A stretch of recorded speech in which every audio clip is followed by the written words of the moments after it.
सो ये है weather outside and just 5 minute पहले मैं जिम पहुंचा. So I think we are at gym just in time. And what are we training today? Let me set the exposure. So what are we training today? We are in shorts. तो आप guess कर ही चुके होंगे. We are training legs. और आज हम squat का PR भी करेंगे. स्क्वाट और डेडलिफ्ट स्पेसिफिकली ऐसे लिफ्ट्स थे जो मैंने जब वर्कआउट करने स्टार्ट किया था स्टार्टिंग के 1-2 महीने, तो मुझे काफ़ी डर लगता था इनसे. 1-2 महीने, आई वुड से 6 महीने, स्टार्टिंग के 6 महीने तो मैंने बिल्कुल ही नहीं किया. मुझे इनसे बहुत डर लगता था, मुझे ये बहुत इंटिमिडेटिंग लगते थे. And no one was there to guide me कि हाँ ये करने चाहिए या नहीं करने चाहिए. So I started with 70 kgs, 70-ish kgs of squats. And वो भी मैं बेयरली कर पाता था क्योंकि मेरा फॉर्म सही नहीं था. So I followed a system to progress. मैं वन रेप मैक्सिंग नहीं करता हूँ. अगर मुझे इंजरी नहीं चाहिए इन तीनों लिफ्ट्स में तो मैं वन रेप मैक्स अटेम्प्ट नहीं करता हूँ. सो आई फॉलो अ सिस्टम. जब तक मैं 90% के 5 रेप्स पूरे नहीं कर लेता तब तक मैं वन रेप मैक्स के लिए नहीं जाता. एंड बेंच में I think I have followed this procedure जो काफ़ी स्लो हुआ है. तो बेंच में I would not do this for 100 kgs, just for 100 kgs. ये एक एक्सेप्शन है क्योंकि आपको भी समझना पड़ेगा अपने एक्सेप्शन. सबके एक्सेप्शंस अलग अलग होते हैं. मेरे लिए पर्सनली अगर मैं 95 के बाद दोबारा से 6 महीने लगाऊंगा 100 तक जाना, तो that's too slow. But bench को छोड़ के डेडलिफ्ट और स्क्वाट्स, इसमें I would be sticking to this approach only. जब तक मैं 5 रेप्स नहीं कर लेता तब तक आई वोंट मूव फर्दर. सो या आज हम पीआर अटेम्प्ट करेंगे. हमने लास्ट किया था 145 कंपटीशन में. सो 145 इजी हुआ था. So this time I attempt 150 kgs. Ronnie Coleman के भाषा में बोला जाए तो सॉलिड एस 150 kgs. सो या आज पीआर अटेम्प्ट करेंगे. उसके बाद विल डू हाइपरट्रोफी. एंड बाहर बारिश हो रही है तो अब तो हमें आदत ही हो जानी चाहिए इस चीज़ की कि डेली जिम आओ, सोचो कि हम स्टेप्स रोड पे पूरे करेंगे चल के, व्यू लेते हुए स्ट्रीट्स के. लेकिन नहीं, हमें ट्रेडमिल पे पूरा करना पड़ेगा. व्यू लेते हुए एक सर्टेन रेक्टेंगुलर व्यू लेते हुए हमें ट्रेडमिल पे ही पूरा करना पड़ेगा अपने steps. But we will do it. अब चलते हैं. थोड़ा सा लाइट वेट से वार्म अप करते हैं, फिर अपने 90% से 1-2 रेप्स करते हैं जो हमें बताएगा कि हमारा पीआर आज होगा या नहीं होगा. Our body will tell us कि आज होगा या नहीं होगा. If that goes easy then we attempt a PR. So let's go. So अभी 3 प्लेट्स है. इससे बस 10 किलो ज़्यादा है हमारा PR. So what we will try कि इससे हम एक रैप करें and that will tell us कि हम 150 कर पाएंगे या नहीं कर पाएंगे. Because listening to your body is also important. So let's do this.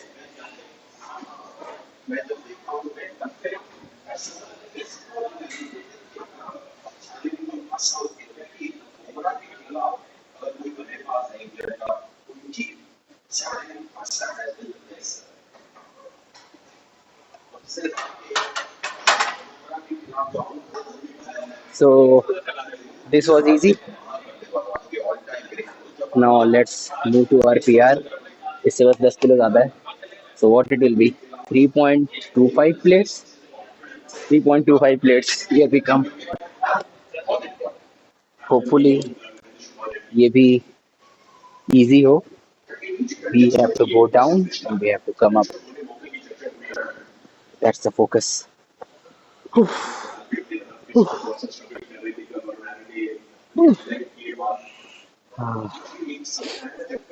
Yeah. Oof.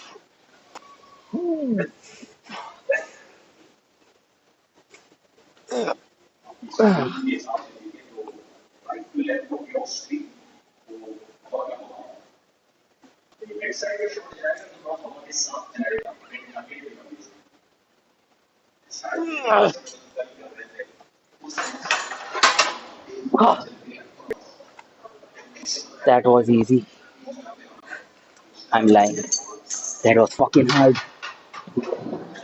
but we did it. You can see if this happens whenever you do these lifts, then you know you pushed yourself. Let's go. We have a new PR. So after heavy squats, हाँ, मैं Smith machine squats इसलिए नहीं कर रहा हूँ क्योंकि हमने already heavy squats किए हुए हैं, तो वो ज़्यादा लोअर बैक डिमांडिंग हो जाएगी. And also we have to do Romanian deadlift, so I would stick to leg press today. Let's go.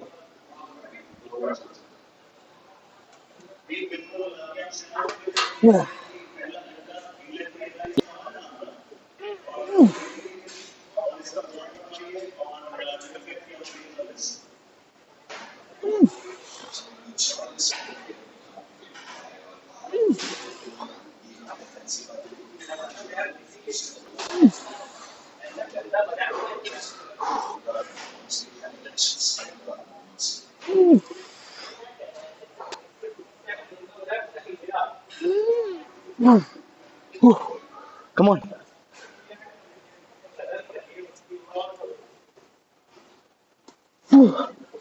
Oh, come on.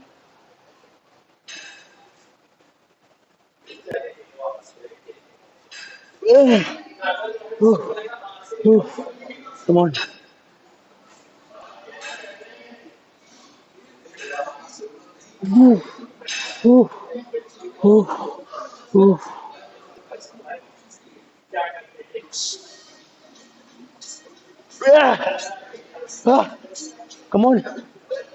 Come on.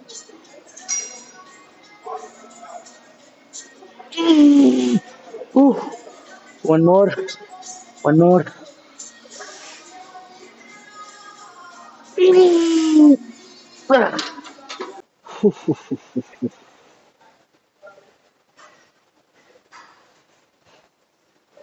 These are hard, but I don't skip this because ये जो movement है, Romanian deadlift, whenever you do a normal deadlift or your squats and your legs overall और hamstring को तो ये train करता ही है. So ये उसको डेडलिफ्ट को सिमुलेट करता है, तो जितने मसल्स डेडलिफ्ट में इन्वॉल्व होते हैं ऑलमोस्ट उतने ही इसमें भी इन्वॉल्व होते हैं. एंड लेग्स को स्ट्रॉन्ग करेगा तो हमारे स्क्वाट्स भी स्ट्रॉन्ग होंगे. That's why I never skip it. So let's go.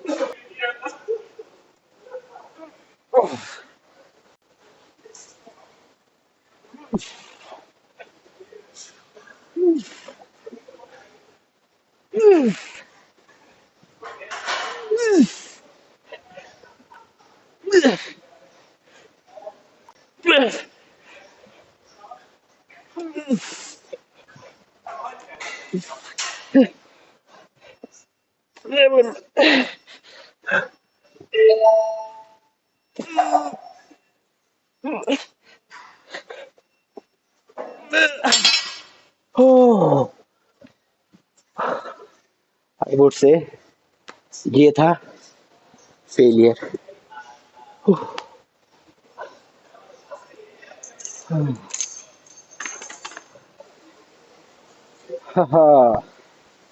Time to do silly things now.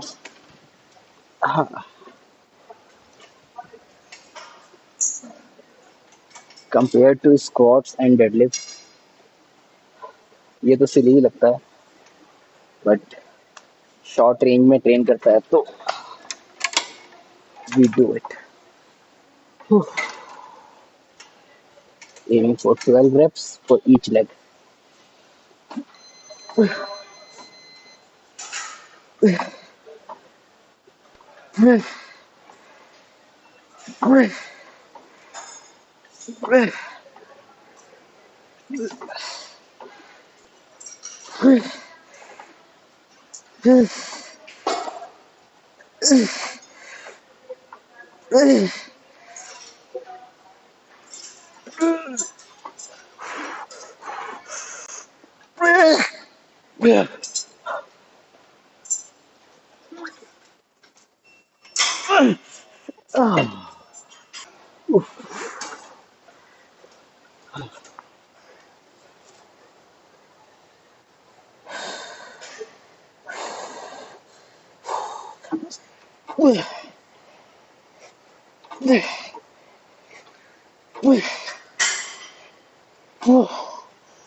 Huh. So about today's workout, हाँ हमने स्क्वाट्स का पीआर किया 150 केजीज एंड इवन तो हमने पीआर अटेम्प्ट किया, अपार्ट फ्रॉम दैट हमारे जो बाकी हाइपरट्रॉफी मूवमेंट्स थे सब में हर एक मूवमेंट में हमारी प्रोग्रेस हुई है. So this is also something remarkable, but at the same time ये भी है कि हम अभी उतने ज़्यादा डेफिसिट में नहीं हैं. So this should happen consistently, हम हर वर्कआउट में प्रोग्रेस करें. इवन दो हमारा कैलोरी बजट अब कम भी हो धीरे धीरे, तब भी हमें प्रोग्रेस करते रहना. एंड कैलोरी बजट से आई मीन एक मिस्टेक जो मैं अपने कैलोरीज ट्रैक करने में कर रहा था, दैट वाज कि आपको एक certain percentage from your calories fat से पूरा करना होता है. एंड मैं वो जो सर्टेन परसेंटेज है उससे मैं थोड़ा सा ऊपर जा रहा था. And since this shredding phase it's about shredding the fat, तो अगर आपको फैट श्रेड करना है और आप फैट में ही ऊपर जा रहे हैं तो that's not an ideal thing. तो कल से मैंने अपने फैट को इन चेक रखा है. इवन दो कल रात को हमारा फैट इंटेक ज़्यादा हो गया था, so we went on a run. So आज से आई विल ट्राई कि we will do slow cardio and हाँ अपना फैट इंटेक है वो जो आपके कैलोरी कैलकुलेटर में दिया होता है सर्टेन ग्राम्स ऑफ फैट, उससे कम ही खाना है हमें, मतलब ज़्यादा कम नहीं. Fats are essential to regulate your hormones, but फिर भी हमें ज़्यादा उसके ऊपर नहीं जाना है. सो अभी काफ़ी एग्जॉस्टिंग लेग डे था, but we have our cardio to come. तो अभी हम जाएंगे, अपने स्टेप्स पूरे करेंगे एंड स्टेप्स पूरे करते करते we will get hungry and then we will have our post workout meal, and post workout meal with obviously keeping the fat in check. So this is the one thing I need to do from today. And वो जो fat है उसकी जगह हम carbs और protein से पूरा करेंगे. So pretty great workout. Let's head on to our cardio, then let's go home.